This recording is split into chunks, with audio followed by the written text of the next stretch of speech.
Hey, today is May 6th. It's a Thursday, and I took two trades today.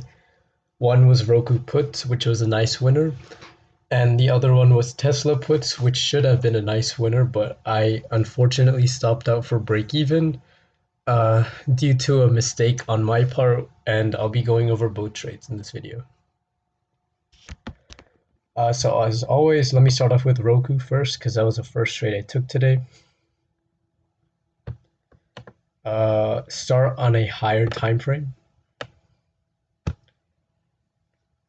Okay, so today I took Roku put, targeting demand, and the reason I'm pulling up a higher time frame is because there was a higher time frame analysis involved behind this. You can see that from last week, Roku dropped from 380 all the way to 280. So we dropped significantly. 20-30% in a week on the equity is a big deal. And lately, a lot of the equities ES and Q, haven't had any real direction. If I can quickly pull up ES's daily chart, this right here is chop, right? This is no direction. We're up, down, up, down. But if you go to Roku on a 1 hour chart, you can see that we're clearly trending towards the downside. So I don't want to fight the trend. I want to play shorts into supply, or I want to play breaks of major levels like 300, 290, targeting lower levels. So that was a higher time frame analysis on Roku. And let me go down to a 5 minute chart to analyze my entries, exits, everything like that. Okay, so if I pull up ES and NQ,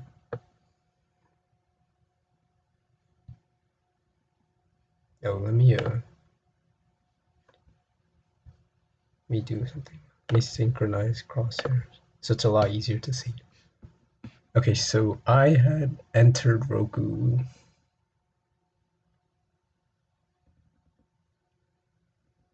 Okay, so the first thing you want to keep in mind on Roku is that I entered right here, 5 minute DVD. I can just quickly go through my scale outs as well. I took one off when we hit 285 level to scale out at. I took my next position off, was right here, when we broke low day and failed higher. And then I had taken my final contract off right here when we broke low day again, capitalized on the premium spike. So I scaled out my first contract for $11 in profit, second contract for I think it was $28 in profit, and my third contract out for I think $36 in profit. So I don't know if the math was right, but I did end up making around $77 on this trade, which on three contracts. The contracts were also cheap. Uh, so let me talk about why I entered and what I saw. So Tesla at or not Tesla, sorry, Roku at 10.15. Um, Look at how far below lower day it is, uh, compared to uh, compared to ES and NQ. ES is slightly below lower day, 10.15. NQ is practically at lower day, while Roku is way below its lower day.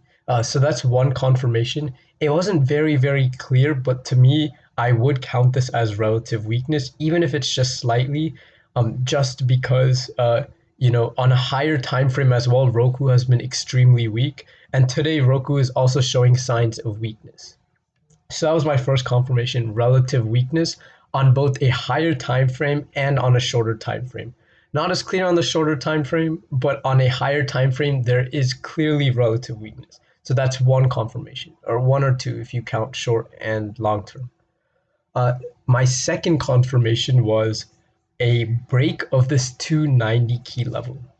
Uh, I don't know if it's a key level on Dylan's key levels, but just thinking about it logically, 290 is a psychological number. It's a whole rounded number. It's an area where traders are attracted to because traders like to trade around these whole numbers.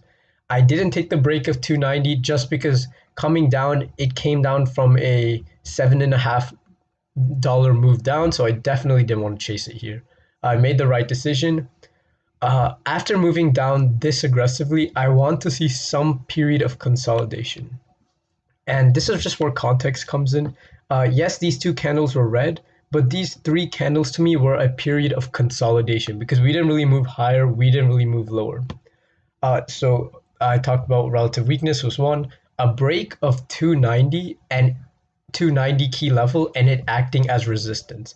So you can see that here 290, sorry, here you can see that 290 clearly acted as support, right? We came to 290 and we bounced higher. As soon as we break below 290, what happens to it? When a level acts as support and it breaks, it should theoretically act as resistance. So look at what happened. We broke through 290, came up, retested the 290 key level, and now it acts as resistance. So that's my second confirmation, a break and retest of this 290 key level. My third confirmation for this trade was daily demand acting as a magnet. And this is why I always say supply and demand with key levels is such a powerful strategy because ultimately we end up rolling over. And where do we bounce? We bounce 40 cents above demand. We didn't just bounce randomly. Institutions had their buy orders placed inside of demand or slightly above demand, and hence we bounce. So knowing where demand, knowing where institutions are placed, and knowing where retail traders are placed, it's a really powerful strategy. So that was my third confirmation, daily demand. My fourth confirmation was this increasing volume. This is what really, really caught my eye. From 9:50 to 10 o'clock, as we approach 290 key level, we're increasing in volume. So you know that sellers are clearly interested in bringing Roku lower. So that's four, I think, volume, magnet, relative weakness. Okay, no, I think that's three. My fourth confirmation was this drop, base, drop. So we clearly dropped here. We based out a nice upper wick, and then we had a drop. So that was another confirmation. This drop, base, drop. And were there any more? I feel like there were six. That's why I took it. Oh yeah. Another thing was that ES and NQ were trading in this range for market open, and lately we've been trading in this range. However, we decided to pick a direction and choose the downside. So just knowing that ES and NQ were trading near their lows gave me more confidence. So to me, that's another confirmation. I don't know how many I'm at, but that's not really the point. You can see that I just spent 5 minutes listing out confirmations, and that just means it's a good trade. There's a lot working for Roku on a shorter time frame and a higher time frame, and that's why I took the trade.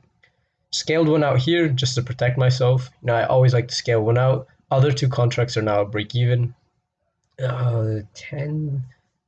Why? Oh, I took off another one here just because I saw ES bouncing from 3-hour demand. So just wanted to be a little bit cautious. Wanted to capitalize on the low day premium spike. Took off my second contract right there. At this point, my last contract is risk free. I really had the expectation that I'd be stopped out because what is ES doing? We're moving higher now. But because Roku has relative weakness, we don't move higher, and that's such an important thing with relative weakness and strength. If ES or if NQ moves higher, but a stock is relatively weaker, it's just going to consolidate for a move lower, and that's exactly what happened. I ended up scaling my final contract here, not waiting for another pullback, just because I knew ES was making higher lows at this point. You can see that this is one low, and this low is higher than it. So we are forming higher lows now. So that's why, I didn't want to play games.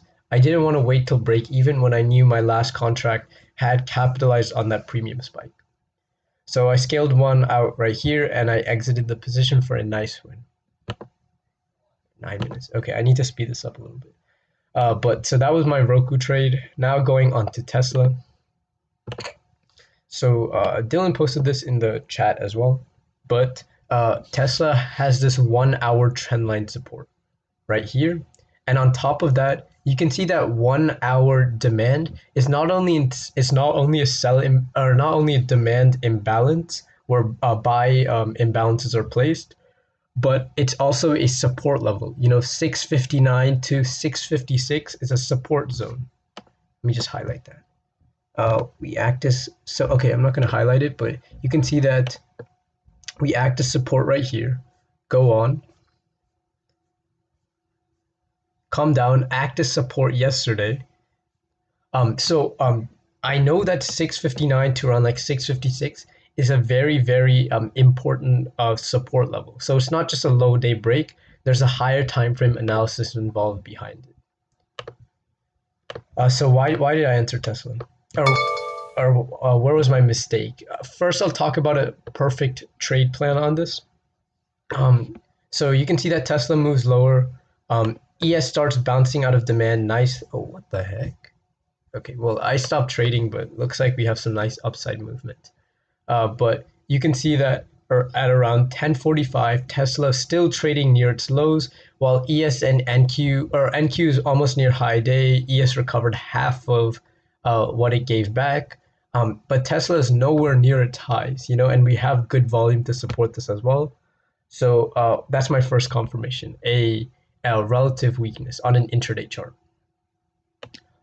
My second confirmation was a break of lower day and this powerful support region. This isn't even just a level.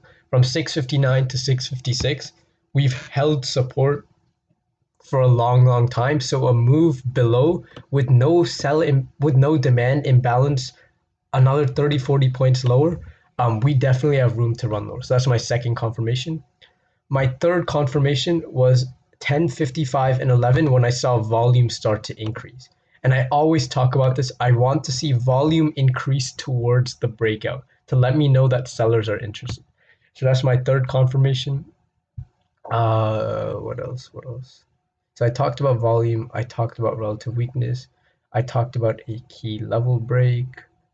Okay. Another thing was the break of this 1 hour trend line support and us holding value lower. We've held this trend line support for quite some time now, so I know that a break below it and us holding value below it can definitely cause a move higher. But nonetheless, this didn't have as many confirmations as the Roku trade, but when there is a higher time frame analysis below, um, uh, uh, when there is a higher time frame analysis for the trade, it tends to work out a lot better. This wasn't just any lower day break. This level had acted as support multiple times in the past. So the reason Dylan didn't take it is because ES was holding value near the highs. But to me, this was just chop. We're forming higher, no, we're forming lower highs, which is bearish at the time. And this is just such a key level, such an area of interest that I knew a break below this would cause a move lower. So I entered late because I was in the restroom. And sometimes you just can't do anything about it. I wanted to enter right before low day. I wanted to enter somewhere around 658, but I ultimately ended up entering around like 655.5. So as soon as I saw this small lower wick and us moving higher, I stopped out for break even. I didn't want to think twice. I got a bad fill. I entered late. But if I had entered where I wanted to around 658 right before lower day, then I would have definitely held for this 1105 drop. And this drop was massive. This area is held for support so many times that once we break below, it's going to cause a nice move lower. So a good trade would have been 658. And just thinking about what's the next psychological rounded number? 650. It's between 600, it's between 600 and 700. A lot of traders watch 650. Where's the low of the day? 650 on the dot. So that's what I'm saying. These demand sell imbalances mixed with key levels work out so perfectly because you can understand where institutions are placed. You can understand where retail traders are placed as well. But perfect trade, 658, 650. I do agree that yes, ES was moving higher, but when there is a higher time frame analysis involved behind it, no reason to not take the trade, in my opinion. But sadly, I stopped out for a $5 loss. Still a nice win on the day. I did recover my losses from Monday on Netflix. Um, so I am slightly green on the week, which is good. It feels good to be back. But I think I'm gonna end the video here. 15 minutes. It's not that bad because there were two trades. But yeah, hopefully I don't really have too many expectations for Friday. Today was a very, very good day, especially if I had caught both trades. But I might just call it on Friday if nothing sets up. Walk away with a small win for the week.